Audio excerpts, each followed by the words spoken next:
திமுக versus தாவேகா ரெண்டு கட்சிகளுக்கும் இடையே பிரச்சனைங்கிறது நாளுக்கு நாள் பெருசாகிக்கிட்டே போகுது. மாநாட்டிலேயே விஜய் அவர்கள் திமுகவை கிட்டத்தட்ட நேரடியாக தாக்கி பேசியிருப்பார். திமுகவை தன்னோட அரசியல் எதிரி அப்படின்னு பிரகடனப்படுத்தியிருப்பார். இப்போது சமீபத்தில் அவர் கலந்துக்கிட்ட அம்பேத்கர் நூல் வெளியீட்டு விழாவில் கூட்டணி கணக்குகளை வச்சுக்கிட்டு இருமாப்போட 200 வெல்வோம் அப்படின்னு சொல்கிற மக்கள் விரோத ஆட்சியாளர்களுக்கு என் மக்களோடு நான் விடுக்கும் எச்சரிக்கை அப்படின்னு கர்ஜித்தபடி ஒரு மேடை பேச்சு பேசியிருப்பார். அது மேலும் திமுகவினரை கடுப்பேற்ற ஆரம்பிச்சிருச்சு. அந்த மேடை பேச்சுக்கு முன்னாடி வர விஜய்லாம் ஒரு ஆளே கிடையாது அப்படின்ற மாதிரி தான் திமுககாரங்க பலரும் விஜயை ட்ரீட் பண்ணிட்டு வந்துட்டு இருந்தாங்க. அவரை ஒரு அரசியல்வாதியாகவே ட்ரீட் பண்ணாமல் அவர் ஒரு சாதாரண நடிகர் அப்படின்ற மாதிரி தான் ட்ரீட் பண்ணிட்டு வந்துட்டு இருந்தாங்க. ஆனால் அந்த ஒரு பேச்சுக்கு அப்புறமா அமைச்சர் சேகர் பாபு, கனிமொழி, உதயநிதி ஸ்டாலின் அப்படின்னு திமுகவில் இருக்கிற பல முக்கிய புள்ளிகள் விஜயோட அந்த பேச்சுக்கு பதிலடி கொடுக்குற விதமாக அவங்களுடைய கருத்துக்களை தெரிவிச்சுக்கிட்டு வராங்க. இது போக திமுக நிர்வாகிகள் மேடைக்கு மேடை விஜய் அவர்களை திட்டி பேசுகிற வீடியோக்களையும் சமீபத்தில் காண முடியுது. இது ஒரு பக்கம் இருக்க விஜய் அவர்களை விட திமுக தான் பெஸ்ட்டு அப்படின்னு காட்டுற விதமாக விஜய் அவர்களோட அரசியல் பயணத்தில் இதெல்லாம் ரொம்ப ஹைலைட்டட் பாயிண்ட்டாக இருக்குதோ அது எல்லாத்தையுமே திமுக அரசு அப்படியே ஃபாலோ பண்ணுற மாதிரியான சில சம்பவங்களும் நடந்திருக்கு. உதாரணத்துக்கு சொல்லணும்னா விஜய் அவர்கள் மேடைக்கு மேடை அவரோட அரசியல் கொள்கையாக அவர் பிரகடனப்படுத்துறதுக்கு திருக்குறளை பயன்படுத்துகிறாரு.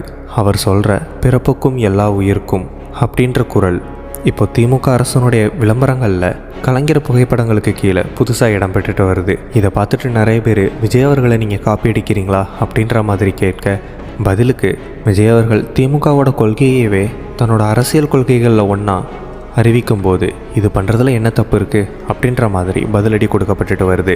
அதே மாதிரி விஜய் அவர்கள் மேடையில் பேசும்போது எல்லாருமே அவர் வாயிலிருந்து எதிர்பார்க்கக்கூடிய ஒரு வார்த்தை என் நெஞ்சில் குடியிருக்கும்.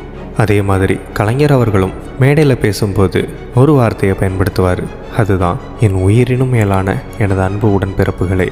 இதே மாதிரி சில ஒற்றுமைகளை வகைப்படுத்தி கலைஞர் பெஸ்ட்டா இல்லை விஜய் பெஸ்ட்டா அப்படின்ற மாதிரியான டிபேட் இப்போ இணையத்தில் கிளம்பியிருக்கு. கலைஞர் அரசியலுக்காகவே பிறந்தவர்.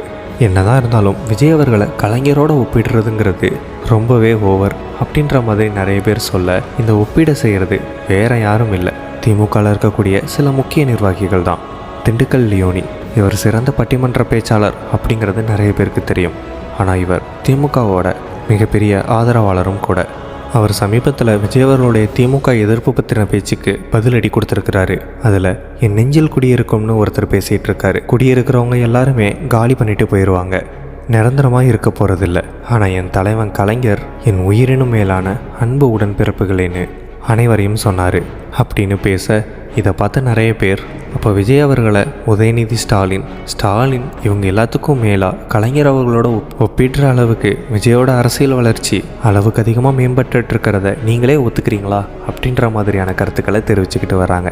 இதை பற்றி நீங்கள் என்ன நினைக்கிறீங்கன்றதை கமெண்டில் சொல்லுங்கள். இது மாதிரியான மோர் இன்ஃபர்மேஷனுக்கு நம்ம சேனலை சப்ஸ்கிரைப் பண்ணிவிடுங்க.